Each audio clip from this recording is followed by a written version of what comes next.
Well, I for one looking a little thick. Maybe 5 C's. Forget 3. What's up, guys? Once again, here we are to do a review of chapter 408 of My Hero Academia, which is known as Eyes Full of Determination. And, if there's one thing, and I mean one thing this chapter has got in spades, it would be determination. Honestly, this is a chapter that I don't know. I have thoughts. I have lots of thoughts on it and what it could mean for the future of My Hero Academia, what it could mean for some scale and stuff, what it could mean for some story stuff, what it could mean for some character stuff. There's a whole bunch to talk about. So let's not waste any more time and let's hop right into it. Editing me. Ready. 3, 2, 1, go. What's up, guys? All here. Fun fact. I have it on me. I keep it on me at all times. Another fun fact. All for One, he's just never been a pleasant looking dude, huh? Like, I remember when All for One first started rewinding and everyone's like, oh yeah, All for One. All for One senpai, you know, maybe being the king of all evil, maybe the Demon King isn't that bad. But like, I don't know. I don't see it no more. Like, this is obviously prime All for One for all intents and purposes. Like, look at this fella right here. Like, this is clearly supposed to be him. Top at the collar, peak of the Demon King lifestyle. He's out here wiping his own brother just like that. Like, legit. Well, not his own brother, but he's wiping somebody out like that. Like, this is All for One in perfect peak condition. And I don't know, bro, just looks kind of funny. He's always looked kind of funny. I'm not sure what it is. I think it's like a mix of the hair plus the face, but I think it's supposed to be, right? Like, I'm not clowning on All for One for being ugly. He's obviously meant to be an ugly person down from his very core all the way to his external appearance. If anything, I think the handsome All for One that a lot of the fandom was like, maybe, you know, being the Demon King ain't all too bad. I think it was kind of a mistake, and it feels like Corey's rectified it. Because I'll admit, when he started to rewind, he was looking a little bit juicy. I especially remember that one panel of him, like, all beefed up, pointing towards the heaven as he tore the cloak off of somebody else. Like, that was a pretty cool panel. But now it's like Corey's fully given into the ugliness. But not in a bad way. Like, don't get me wrong. If there's one thing you'll never hear me do, it's say that Kohei Horikoshi's art is bad. At least if I ever do say it's bad, you will immediately, I mean instantaneously, I mean within moments clarify that I think it was on purpose. That's about the only time. Hori is either on purpose or the man's overworked. And considering he's always overworked, no matter what, Hori's art is always chef's kiss, top tier. Once again, after a reread of Dr. Stone, I want to do a side-by-side comparison of some like the best panels from both of these manga. They're so fundamentally different, though, that I'm not exactly sure. Like, don't get me wrong, to a certain degree, they're both kind of battle shonen. Like, MHA is definitely more battle shonen than Dr. Stone is battle shonen, but Boichi versus Horikoshi is an artistic comparison that, like, I consistently throw up because they were both weekly, well, Horikoshi still is, but Boichi was a weekly Shonen Jump mangaka with Dr. Stone. So I kind of knock those two up against each other. No offense to any Kohei Horikoshi fans, but I always will put the Record of Ragnarok mangaka, and I will always put Murata above Hori in terms of artistic quality. However, there is always a difference in timescale, and notably, Hori is the main artist for My Hero Academia. The Record of Ragnarok mangaka isn't the Record of Ragnarok mangaka. The Record of Ragnarok mangaka, in a similar case to Dr. Stone, has 2 separate people doing the art for it, and 1 person writing the story. Meanwhile, Kohei Horikoshi, he's the main artist, and he just has assistants, and he's also the main writer.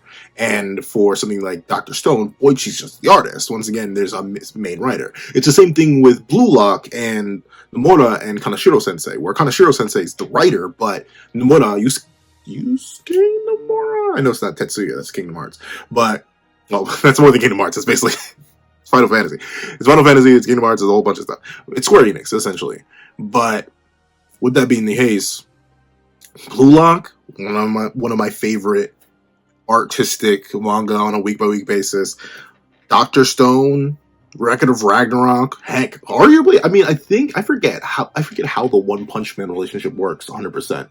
I forget if one is still writing the manga, or if he just wrote the web comic and is still writing the web comic and Murad is just adapting the web comic loosely with notes from one. I forget how that one works. But essentially, Hori's the main one out of like the top tier artistic, next level, insane in the membrane trio of artists, or not trio, I'd say like quadrant of artists, who is the main artist and is the main writer. Everyone else splits up the responsibilities. So always got to give Hori his due credit, especially since he does this weekly. He does it weekly, and he's been doing it weekly for like the past 8, 9. I think we didn't we hit our 10-year anniversary, or we're going to. Either we hit our 10-year anniversary, or we're close to hitting the 10-year anniversary. My Hero Academia's been around for a long time, longer than Dr. Stone ever was. And if you were to break One Punch Man down, or write a right or wrong down into weekly manga instead of monthly manga, or I forget what the One Punch Man release schedule is for the manga, but essentially, if you were to break that down, I think Hori's still been at it for longer. So he's different. He's different. Let's see. Let's actually hop to the chapter itself. Sorry, I went into a whole artistic tangent based on All for One's ugly-looking mug. But with it being the case, he named his brother Yoichi because he was the first possession in this world. I guess Yoichi means possession? I didn't know that. One of my favorite new gen MCs is Isagi Yoichi. Is he like possession something? I have no idea. But with that being the case, we see this poor victim being torn apart by All for One as they get slurped up. If he wouldn't become his, he wouldn't be allowed to be anyone else. And we see that naturally, All for One, he's about the business. He's standing on it, if you will. And we see he looks on and declares that 2 months had passed since his brother ran away. And you see all these different people running away from All for One. Once again, he is the demon. He'll get the juice splattered across his face. With that being the case, we see ultimately the meeting of two men who are fundamentally important to the structure of how My Hero Academia functions in its world in the modern day, and obviously on a plot front. But even these two men on their own are pivotal with a capital P, pivotal to how the inner workings of My Hero Academia function, down from its most important quirks to some of its most important characters to the current major battle going on within the manga, the one that we're actually covering, and not Shigaraki versus Midoriya, where they're playing a fancy game of patty cake, essentially. So, we see, and it says, him and the man who stole his property stared at each other. His uncanny eyes, weirdly matte since the day he was born, didn't reflect the young man. So, this one's a line that I'm actually interested to get extra context on, and we do cut away, so I do want to talk about this. I wonder, like, what is the narrator referring to here? Is he referring to the young man as in, like, since all for One's eyes are, like, literally blank? Like, this young man, Pseudo, his reflection was not able to be seen in the eyes. Like, if you look deep into somebody's eyes, though admittedly they are quite a decent distance apart, like the guy's using a warp quirk, or well, not using a warp quirk, he's doing something, and All for One's there. They are a decent distance apart. But usually, if you look into somebody's eyes hard enough, you get all nice and close on them, you can see reflections in them. But I think this may have a dual meaning, not only due to the nature of All for One's eyes, like there's no reflection in them, they're all consuming, they're all for one, if you will.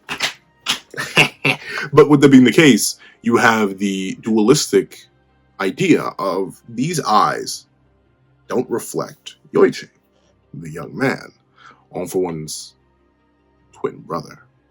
And ultimately, Pseudo, the man who had saved Yoichi, liberated him from All for One. In All for One's mind, the man who took his property away could not begin to seem anything like his brother. Despite both having direct genetic ties, it was clear that there's a fundamental difference between the two. And I think it's a mix of both. I think it is generally a mix of both, because, like, look, you see the reflection of All for One in Pseudo's eyes, but you do not see the reflection of Pseudo in All for One's eyes. But also, I think didn't reflect the young man can be double entendre-esque, where the young man is simply not just Pseudo, but also Yoichi. Ultimately, the lack of reflection across both shows that despite the two having extremely similar backgrounds, despite the two having direct correlation and connection to each other as brothers, kind of, I mean, is there any like deeper connection you can have than literally being someone's sibling? I guess like parenthood, but like literally, if you have a sibling, the exact same parentage, same mom, same dad, and you fuse them together, they're just another random role of you, or you're just another random role of them, legally speaking, because you both have the same background, same parents, same grandparents, same great grandparents, same great great grandparents, same great great great. Like the lineage is exactly the same. Sure, one's child is definitely a very close genetic mirror to a person, but realistically, being honest, the true deepest connection you can get is with siblings. Especially, like, I mean, I guess the deepest is like twin siblings, which, legally speaking, All for One and Yoichi are. So ultimately, the connection between them should be more evident, right? Like, down to their very eyes, you know? Like, it should be present. But the natural, almost well, not almost, it is a genuine, terrifying part of All for One, is that there's just nothing. Not just the matte of his eyes, which makes him pretty much impossible to perceive conventionally, but also, ultimately, the fact that his own brother is so fundamentally different from him that he cannot be recognized at all. There's just nothing there. Cold, empty voids in comparison to the wealth of life that exists within Yoichi. And once again, I like the dichotomy there. I like that Horikoshi is exploring the idea of two separate people being so deeply connected, yet so divergent. Like, the origins of the strongest quirks in the series are literally each other. Like, you can trace them back quite literally to the same mama. One for all for one. They come from the same woman. And that, whoever the random guy was, the same random guy, the same woman, created the two most powerful quirks in the entire series. You can trace them both back. They have the exact same starting point, but their divergence is so clearly highlighted, so clearly displayed, that they might as well not be the same person. They might as well not be twins. They might as well not have any real deep connection. And I like that. It's horrifying, and it genuinely is kind of a bit horrifying to think about, that two people could be so closely tied biologically, it's so fundamentally different, but I like the layers it adds. Once again, All for One is not necessarily meant to be the most complex of characters. I don't think Hori, by showing us his backstory, expects us to suddenly feel bad for All for One. I think All for One needs to be saved. But then again, not the longest, for the longest time. The same thing about Shigaraki, but here we are. But I think by explaining this, by going back and showing us the emptiness, it's verbatim in human. I was about to see if I could, like, wordsmith it and make it something more. No, it's just a verbatim inhuman nature of All for One in comparison to other humans and his own brother, that shows the demonic nature of the man. I think that being highlighted in something that even strikes fear in full-grown men, I think it's great. But with that being the case, we are fully, deeply etched in the past. As All for One sits in a high-rise, he says, The mental ability I gave Yoichi was gone. The power he forcefully gave his brother after Yoichi refused to submit, saying he didn't need something stolen from something else. This has never happened before. No, I confirmed it with my power that Yoichi didn't have any meta ability. I thought I had unconsciously stole it when we were babies. With the research, I found out he actually did have a factor. It was just so weak that my power didn't consider it a meta ability. So wait, my apologies. This is in fact Yoichi. That was my bad. Sorry, that is Yoichi. I messed up. This is Yoichi here that he destroys, and he does check the hand. And I do like how All for One does keep his head in a similar way to how Tenko Shimura or Shigaraki ended up keeping hands. It's almost like something that All for One accidentally passed down to him, the obsession with that hand, that connection, and hopefully that was the one thing that was maintained. But with that being the case, that's interesting. That's very interesting. It feels... I mean, once again, I'm down for the most part. I thought I unconsciously stole it when we were babies, but through research I found out he actually had a factor. It was just so weak, my power didn't even consider it a meta ability. That's interesting. Like, notably, quirks, I don't want to say they're just magic, but any biological basis for quirks is basically non-existent. Like, let's be like, notably, you could definitely argue that was the case from the beginning of the series. It's not, I know people are going to be like, well, Pencil, I don't know what you expect. The quirks have always been magic. But I don't know. I've always, some way or another, was able to rationalize them as biochemical mutations to some degree. Admittedly, though, yeah, quirks were always magic.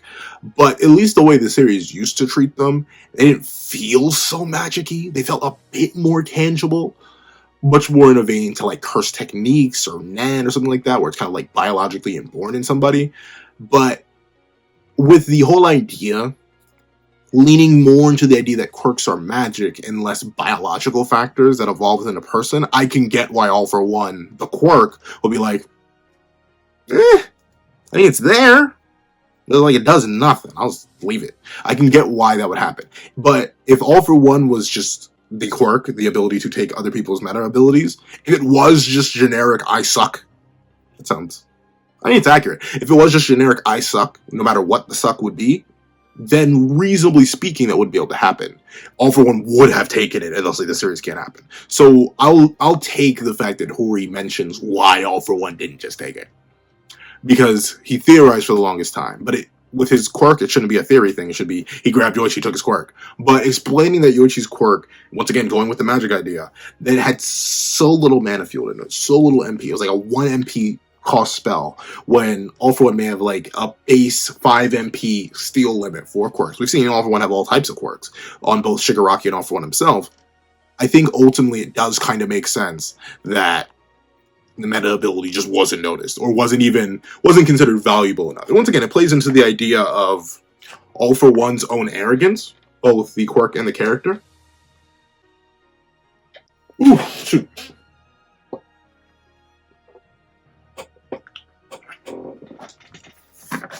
Gotta stay hydrated, folks. Make sure you drink your water. But it plays into the idea of arrogance and overconfidence and underestimation of others that the character of All For One has kind of always been about. It's so deeply ingrained to him to underestimate and disregard anyone weaker than him or beneath him, ants or extras or stage actors, as he calls them many times. He always would disregard them. So, of course, his quirk, which is a reflection of he himself, or he himself was a reflection of his quirk, when faced with something so insignificant, he wouldn't recognize it. This isn't fire. This isn't the ability to produce spikes. This isn't the ability to fly. There's nothing extravagant. It's just power stockpiling. And a fundamentally weak person, because that person had no power to stockpile. So, his body and his ability not recognizing it, just because of how weak it is, I like that. Once again, the backstory of All For One, I don't think it's meant, who knows, once again, I have no idea. Hori has consistently shattered my ankles numerous times with expert efficiency. My ankles are still recovering from a lot of what happened towards the end of the war. First war I'm talking about. And it's been like 3 years since that came out. But with them being the case, I don't think the layers that Hori's adding to All For One are meant to make us sympathize. I still don't think that. I think it's meant to help us understand All For One more and get an even deeper understanding of his character. I know people are going to be wondering, well, Pencil, all this All For One backstory, all this interesting explanation and, derivation of previous info that we had for the longest time, does that make you think that it's good for All For One to be in the series at all? You think it was overall a positive addition? I don't know. Like, this is me still leaning towards the negative, but maybe I'm just a hater. Maybe that could be the thing. I may just be a hater when it comes to All For One's general inclusion in the narrative. Because I still look at All For One and his general inclusion as something that's like, it undermines Shigaraki. But at the same time, if we don't include All For One, then again, we don't get Iron Might. I still don't like Iron Might. I know the point of Iron Might. I understand. I've had people explain it to me. But I still like Iron Might as a concept. But Bakugo actually having a final antagonist is kind of necessary.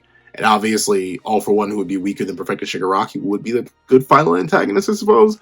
So, I don't know. It's a very toss-up thing. I honestly think you could still, once again, me being a hater, I think you could still remove, legally speaking, All For One from the narrative and just have Bakugo and Midoriya team up against Shigaraki. For all intents and purposes. You could just have that. And that would fit into the idea of Midoriya not being forced to fight alone like All Might did. Thing is, if Bakugo just takes down All For One and then he collapses and he's like, Deku, You're number one, Bucko. You got this. And then Midoriya alone has to defeat Shigaraki. All this stuff about Midoriya. Well, here's the thing, right? Legally speaking, the theme of Midoriya not having to fight alone is still met because everyone else is there fighting with him, fighting for him, helping him reach his objective of just fighting Shigaraki, whether it be people taking down Gigantomachia, whether it be people taking on All for One, all that good stuff. But I don't know. I think Midoriya getting direct help from the people who want to stand alongside him like Bakugo would have been better, but legally speaking, that's still happening. So I think I'm just mixed. I want something else, but what I'm currently getting is not bad enough for me to say it's an overall negative inclusion. I think Hori's done enough backwards retroactive work to make it so that I'm neutral on All for One's reintroduction to the narrative. And I'm more okay with it considering what we got as a byproduct of it. You know what I mean? Like as a byproduct, Bakugo gets a final antagonist. As a byproduct, we get to stretch the series out a bit more, and we get to see more diverse character interactions that we would have never seen. Like, we wouldn't have gotten Dark Shadow. We wouldn't have gotten Endeavor's, the part 1 of Endeavor's redemption and him losing his arm. We wouldn't have gotten he has cool fight scenes. Like, there are things that All for One has added to the narrative that I think the narrative would be worse off without. But at the same time, I wouldn't mind if All for One just didn't exist. Or at least not exist in the way he does conventionally. I still wish he could have taken a more All Might-esque role pre-Iron Might, where he's there to support, he's there to guide, he's more of a helpful, wise being versus a body snatching, getting in the way kind of guy. So I don't know. I'm still a bit mixed, but I'm leaning more towards neutral and or positive of an All for One's overall introduction or reintroduction to the narrative. However, with that being the case, All for One realizes that technically, ultimately, he may actually be the reason why Yoichi's meta ability, his quirk factor, simply wasn't as strong as it should have been, and thusly made All for One ignore it. All for One, the quirk. That's the thing. We don't actually have a name for All for One because he never got one. But when I ever talk about All for One, the quirk, or All for One, the character, notably if I don't say quirk immediately after, I'm usually talking about the character. But with that being the case, the reason that All for One theorizes that All for One, the quirk, didn't end up being noticed by the ever-absorbing quirk is because of the weakness he caused Yoichi when they were in their development stages. Due to the lack of nutrients he got, he just had like a spark, just an ember, a wick of flame, versus the raging inferno that One for All would soon become. And we see that ultimately Kudo, or Sudo, I don't know why I said Kudo, Sudo actually got a little something from a little someone.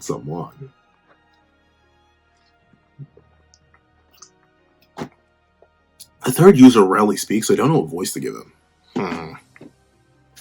Leader, just to be sure, All for One didn't touch you during that fight, right? Cut it out, Bruce. Go straight to the details. You said you were feeling weird, right? Spot on. Your body has 2 factors now. Your natural one and a very small, almost insignificant one. So this is interesting. Notably, we don't get to see the direct transfer and of itself, and I'm not sure how Yoichi knew to transfer it, considering this would have been the first transfer he ever did. But presumably somewhere here, Sudo ended up ingesting a bit of Yoichi.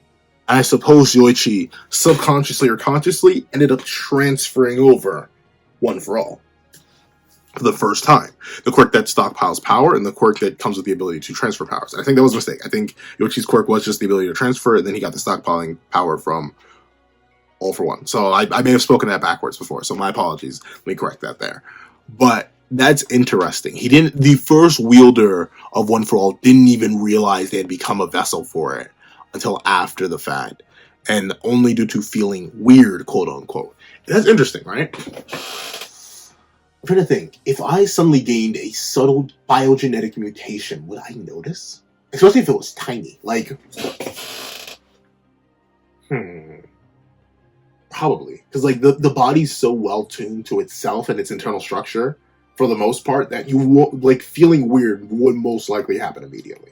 Where your body would be like, hey, Hey, Bucko, something's not, the math ain't math in here, bro. Something else is new. So I think ultimately it does make sense that he noticed it, even on a subconscious level, even if he didn't understand what it was. And we see that Tsudo actually kind of theorized that ultimately it was something like this, the quirk that Yoichi ended up passing on. And All for One, in comparison to Yoichi speaking out loud, because he's with people, All for One, alone at the top, alone at the peak of the mountain, says, the mental ability I gave him disappeared in order to remediate for the missing parts. Someone stole it. So, that's interesting. That's interesting. What that, like, at least that would imply to me that All for One believes there were other people who could jack quirks. And that's an interesting phenomenon. Notably, it's not entirely too impossible phenomenon. We know the doctor that All for One works with is not just able to synthesize copy quirks, but give them to other people, either on top of their base quirks or maybe in place of their base quirks, because who knows how many people kind of got turned into Nomu. Like, maybe there were some people who just had their base ability and stacked on with extra abilities like hyper regeneration and stuff like that. Or maybe they were just built from scratch and had their original abilities removed and just inputted with Nomu useful combat abilities. But it's very interesting that All for One immediately theorizes that someone stole it, as if it was like a possession that could be carried, when realistically speaking, it's a biogenetic factor. Or at least it pretends to be. It's magic, but it's like a biogenetic factor magic that's tied into you. So it's interesting that he notices the absence of it and wonders what happened to it. However, we do get to see the two sides of Yoichi. Maybe a character who, it's nice to know that he's a good guy. Once again, All for One and One for All are kind of meant to cancel each other out for all intents and purposes. Like, when you think about it, how do I put this for Yoichi? I wish we had more of him because of how fundamentally important he is to the narrative. All for One backstory is cool now. I know Yoichi's been cooked for likely over 100 years, but simply getting a bit more of him would be interesting, considering he's the direct opposite to All for One. But I suppose, legally speaking, Yoichi's working into the narrative, or in this case, lack thereof of his integration into the narrative, is meant to build upon the idea of One for All being the underdog. While All for One gets the big bombastic backstory, he has to make all these bold, braggadocious claims of being this and being that, and overall just generally being Himothy. Yoichi is someone who's sort of lost in the darkness, suppressed in the shadows, and we see this even being reflected on the two sides of Yoichi. I couldn't stop my brother. You kept me alive. He only views people as toys and games. If only you could think about other people's feelings. So, ultimately, Kudo, I keep saying Kudo. I don't know why my brain keeps going to Kudo. It's like one off from Kupo. I've been playing a lot of Kingdom Hearts. Shock horror. But with that being the case, it's interesting. It's interesting. Both of these people who are fundamentally important to Yoichi's life now are, in their own ways, fighting each other once again all over. That's the thing with Yoichi as a character. He's not so much a character as he is somewhat of a plot device, a possession, as All for One puts it, because they aren't really fighting for Yoichi, at least not in the modern day. All for One is fighting for One for All, not Yoichi. So that's going to be interesting. I'm very interested to see how that ends up going. And we see that, what's his name? Pseudo's like, Yoichi's will now lives within me.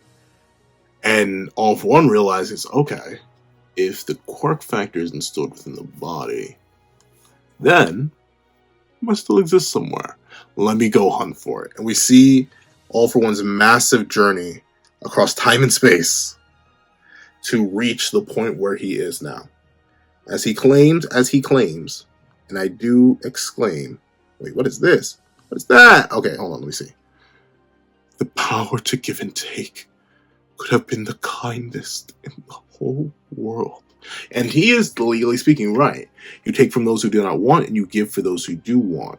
You act as a balancer, a benefactor. And honestly, maybe not in the first 50 years, but like at least after that, meta ability should be well known enough that if All For One were to just start a legit business of like, hey, don't like your meta ability, don't like your quirk, no problem, Buffalo, come here, I'll swap it out. Which one would you like? We have these on storage. That would be interesting. Once again, All For One with his ugly behind built self. That looks like Sakamoto, but his ugly behind built self walks forward, trying to discover the light within the darkness. As he says, I shed tears because I knew you would be confused by them. I control and bring ruin to things I desire and things I despise. That's how I keep everything under my control. Even though I want you, no matter how much I chase, you keep defying my expectations. So, ultimately, once again, in a similar vein to how Yoichi is much less a character and more so one for all For One is much less a character and more so all for one the quirk. Ultimately, despite facing so many different people, whether it be Bakugo, whether it be, well, Bakugo doesn't count at this point, whether it be Pseudo, whether it be the third ruler, the fourth, the fifth, the seventh, the eighth, all the way up to Nana, there wasn't really people there for one, All For One. Legally speaking, there just weren't. There were the quirk that he really, really wanted. They were his brother. They were that power he was not allowed to have. And I once again, I like this single track mind of All For One. I know I'm glazing All For One a whole bunch in this video, but I do like it. The focus of the character and how far he's willing to go for it, even though he makes, admittedly, some stupid decisions. I will not go into All For One just being dumb. Because you've heard my things before. All For One being blatantly stupid is kind of a part of his character now. However, with that being the case, we see the fateful moment where it seems like All Might didn't just deck him straight in the schnoz. At least according to this chapter, that hit from Prime All Might,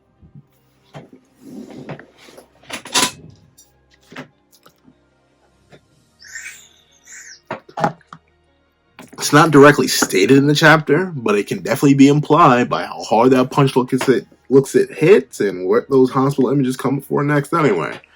But we see that, I almost call him Sugata, All Might is the one to deal the finishing blow to All For One, and ultimately there is the doctor, and the doctor worked to revive him all and bring him back. So the fact that, and the thing is, I like the confirmation that All Might had attempted to execute Shigaraki. I really like that. Do I though? What? Oh, it is Kudo. Where are you getting Pseudo from? Wow, I'm messing up. It's backwards. But it's all your fault, Kudo. We see that the resurrection of All For One begins. And we see that ultimately he's realized something. Kudo, but I exterminated his entire bloodline. Not even just that, but I also slaughtered every single person who ever came close to him, more if they were related. But I've sensed it back then. The transfer. No, it's their eyes. They weren't like that before. No, it's just a coincidence. Like it transcends time and space just to oppose me. But he looks like he carries that man's will. So, for everyone who's been pushing Bakugo and Kudo are related, or at least to some certain degree. The eyes look the same, their general design looks the same, but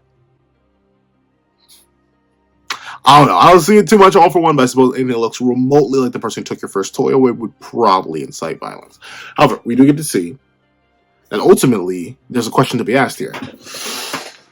Let me activate the neutron style brain blast. As he thinks, what if I was to use the gloop warp to get rid of him. No, the only available teleport points are All Might, who's still nearby, and no talker.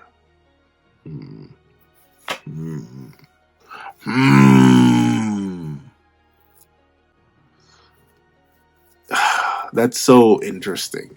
But we do get to see that All For One, once again, he's playing no games. He says, I can't keep sparring, getting even younger. Because Tomura is already fighting back. If it weren't for him, the conflict would be inevitable.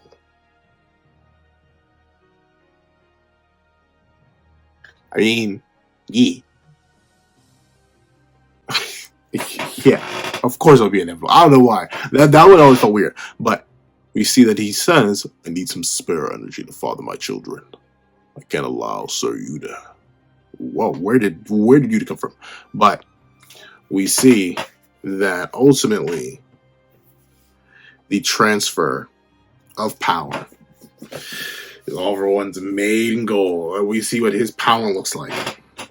Every individual from the vicinity torn down to their basic meta abilities. And I think it is neat. And as we see, this is called Falling Star Conquering Angel. Where are these words coming from? They are nowhere near what I plan to say. But with that being the case, full factor release. It's coming. Full factor release. All For One goal.